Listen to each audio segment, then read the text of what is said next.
Hey, good evening, APUSH Nation. It's been way too long, so let's get right down to business. We're going to talk about issues surrounding slavery that coincided during the era of good feelings and the Second Great Awakening.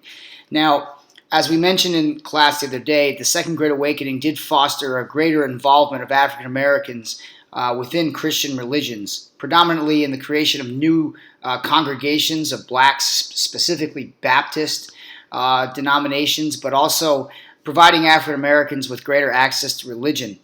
Now, the other consequence of the Second Great Awakening when it came to slavery and African Americans was changing and shifting the viewpoint of slavery within the United States and presenting a more moral outlook on slavery. For as long as we've discussed it so far, slavery had always been an issue of representation and a political issue and an economic one of that. But with the Second Great Awakening, people began to really start to look at slavery as a very moral evil, especially people involved with the evangelical movement within the Second Great Awakening. And also, keep in mind, our old friends, the Quakers, they had a great deal of influence in steering the conversation towards turning slavery into a moral question. Now, the term for getting rid of slavery, the fancy term for that is abolition.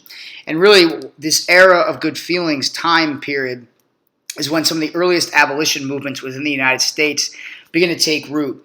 Now, the very first abolition movements came right after the Revolutionary War, when people like Benjamin Rush, who we talked about, were leading their crusades to ban slavery. But we know how the Constitution and the framers of the Constitution wanted to keep slavery out of the question. But here in the early 1800s, during the era of good feelings, now slavery is going to become a much more hot topic issue. And in 1816, we have a really interesting development in which Robert Finley, a New Jersey wealthy New Jerseyan, forms a group of abolitionists, religious leaders, and also some slaveholders, and I'll get to that in a moment, to form what was called the American Colonization Society, the ACS, American Colonization Society.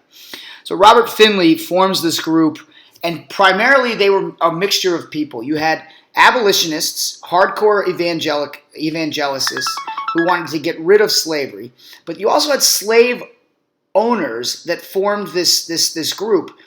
And the purpose of the group was to collect money and raise awareness for creating a colony of African Americans back in Africa. So let that sink in for a moment and we'll explain this in greater terms. American Colonization Society's goal was ultimately to send Africans, both freed slaves and even in some cases escaped slaves, to a colony in West Africa where they could then live and carry on their lives outside the United States. Now, you can make an argument as to why abolitionists, why evangelicalists wanted, or Quakers for that matter, wanted slaves, freed slaves, ex-slaves, to have their own freedom in a foreign country. But why would slaveholders want to also support the American colonization's efforts to take African Americans and send them back to Africa? Well, think about it like this. For slaveholders, freed African Americans living in the South was a dangerous proposition. They could incite slave uprisings, they could speak and have close ties to slaves and really thwart the Southern economy.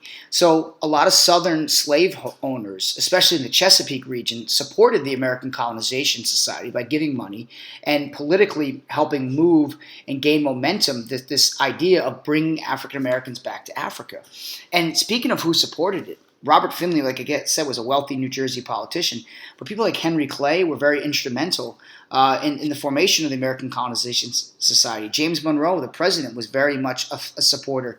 Congress even gave $100,000 in 1819 to help fund the Colonization Society. So we've got this movement to send Africans back. It's part abolition, it's part religious inspiration, but it's also part inspired by slave owners who want to get rid of free blacks living in the South. Now, the colony that they chose was today what we would consider the modern-day country of Liberia. And Liberia, of course, has been in the news for all sorts of reasons over the last year or so due to the outbreak of Ebola virus and how that's wreaked havoc over in Liberia. But Liberia was chosen, and actually the story is quite interesting. again, money was collected for this whole entire project, and in some cases, Congress even supported the American Colonization Society.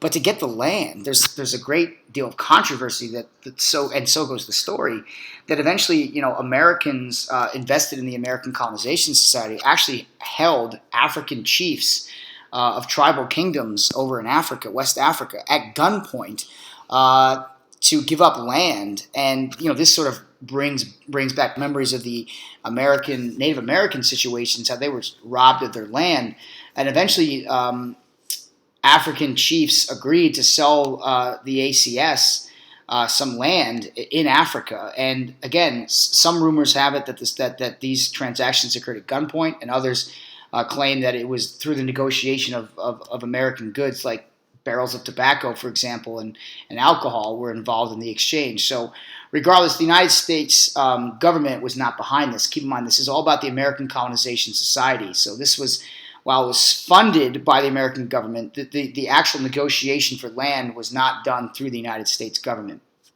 But the ACS, American Colonization Society, gets land in West Africa, modern-day Liberia, and gradually thousands of African Americans will begin migrating to Liberia, and the struggle to set up a brand new colony, you can imagine, was extremely difficult. But to put it in perspective, by the end of the 1850s, roughly almost 13,000 African Americans moved to Liberia, and eventually they played a very significant role in the foundation of Liberia's society. And the American Colonization Society would continue all throughout the 1830s and 40s and 50s up to about the Civil War. Finally, they sort of stopped the movement to Liberia. And it's kind of interesting, if you know your geography at all, or your world capitals, the capital of Liberia is named Monrovia in honor of President James Monroe, who, again, helped support the American Colonization Society. So really kind of a neat twist there to the development of America's view on slavery. But now we shift gears and look at a really controversial point that occurred, again, during the era of good feelings, and that was the question of the entrance of Missouri into the Union as a slave state. In 1819, Missouri, part of the old Louisiana Territory, a petition for admission to the Union as a slave state. Now, for anti-slavery forces in Congress, this was a dangerous proposition, because if Missouri entered the Union as a slave state, that would upset the balance of power between free and slave, and that would give the slave states a 12-to-11 ratio. And you know how that goes with representation. So a New York congressman named James Talmage proposed an amendment to try to block the admission of Missouri by saying that slavery should be prohibited in the Louisiana Territory. And Talmage proposed what was called the Talmage Amendment. Now, the Talmage Amendment sparked a really intense debate, and we're going to use sort of this debate in class tomorrow, and I'll explain that in a moment. But Congress began to really spark a heated conversation over the span of 1819 to 1820, when the amendment was proposed, and it really drug up what we laid the foundation for earlier this week: questions of sectionalism, tension in the United States. Talmage's amendment would eventually not go through, but it begged the question: if Missouri were to come in as a slave state, and slavery was in fact permitted in that territory, well, what does that mean to the balance of power? So in steps Henry Clay, and we've already talked about Henry Clay as the father of the American system. He was a supporter of the American Colonization Society. He was a war hawk. Well, here's one of Henry Clay's most defining moments as a politician in American history. Clay comes up with a three-part solution to solve the Missouri crisis. And the compromise that he comes up with is quite simply called the Missouri Compromise of 1820. So Clay comes up with an idea. Missouri gets in as a slave state. But in order to balance the Union, 12 and 12, Massachusetts will give up its territory in Maine, and Maine will enter as a free state, which is exactly what happened. So Maine's history is given must give much thanks to Missouri Compromise and Henry Clay, because Maine became a state in 1820. But there was still yet another part of the compromise. Clay proposed that for future discussions on slavery, that an imaginary line at a 3630 parallel be drawn across the United States, and basically that 3630 line would be the barometer to measure whether slave states or free states would be admitted in the future. And most of the territory that the 3630 line called into question, of course, was the old Louisiana Purchase territory that came from Thomas Jefferson. Basically, any state applying for statehood in the Union north of the 3630 line would be free. South would be slave. That's it. That's the basic premise of the compromise. Missouri enters as slave, Maine is created as a free state, and we get the 3630 line. Now, this may sound like a simplistic solution, and that's the question. Tomorrow, what we're going to do is split up into special forces teams. We'll have essentially three organic debates that I'm going to give you guys time to work through together in class. This will not be a pro se court style debate. Each special forces team will be randomly paired up with another team, and you will take a position. I'm not going to tell you what position you're taking. That you must do on your own. And tonight, I'll give you a very short reading and briefing on the Missouri Compromise to coincide with this video. So when you're done watching, read the clip, read the video, geez, Louise. Read the reading, and then you're going to have to form a position as if you have to take both sides of the argument. Was the Missouri Compromise a good thing, or perhaps a harbinger of things to come? So that's basically it. I think it's Friday. It's about time we've done a good activity on Friday, and I appreciate how patient you guys have been this week. It's been a hectic week for both of us.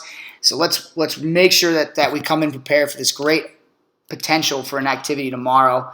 Very excited to hear what you guys think about the Missouri Compromise. And check your emails after you watch this to get that link, and you guys will be in great shape. So, as always, remember, the past shapes the future. Can't wait for these debates tomorrow.